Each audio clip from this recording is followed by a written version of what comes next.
Welcome back to In Focus. Yesterday, the Senate passed a bill to provide $52 billion in subsidies for semiconductors. This after Speaker of the House Nancy Pelosi and her husband Paul Pelosi have faced mounting scrutiny for buying up to $5 million in NVIDIA stock, a computer chip stock that would positively be affected by this subsidy. And wouldn't you know, NVIDIA stock is up nearly 15% since Monday. Nancy and Paul must have taken a shot in the dark, right? I mean, surely. Well, see, according to Pelosi, they did, because she has no knowledge of Paul's stock purchases. They don't discuss those things.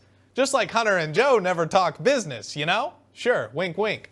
Joining me now with more, Armed Forces Reserve veteran, political commentator, and author of Nothing to Lose, Everything to Gain, Kathy Barnette. Kathy, thank you so much for being with me. I really appreciate it. So Nancy Pelosi had no idea that Paul Pelosi was buying millions of dollars in a stock that the Senate was about to vote on that was going to greatly increase this stock. It was up, I think, last time I checked, something to the tune of 15%. This seems to be a very obvious case of insider trading.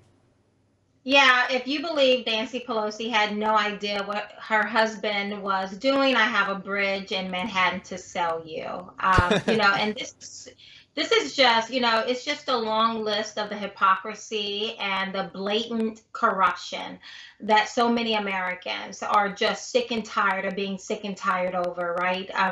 We shut down our economy in 2020 because they said we were all in this together. And as we're watching right now, we're looking at not just Democrat congressional members who are miraculously beating the S&P 500 hands down, but we're looking at it even on the Republican side as well, of these people who go in, who say that that we're all in this together, that they're going to look out for the little man, and yet we see time and time again that they themselves are being enriched. And now this is not the first time Nancy Pelosi and her husband have beaten the odds miraculously, but we saw this in January when Nancy provided her financials, and we saw that her and her husband made about $30 million in the tech sector, an industry that falls under her jurisdiction that she's required to regulate, and now we see it once more.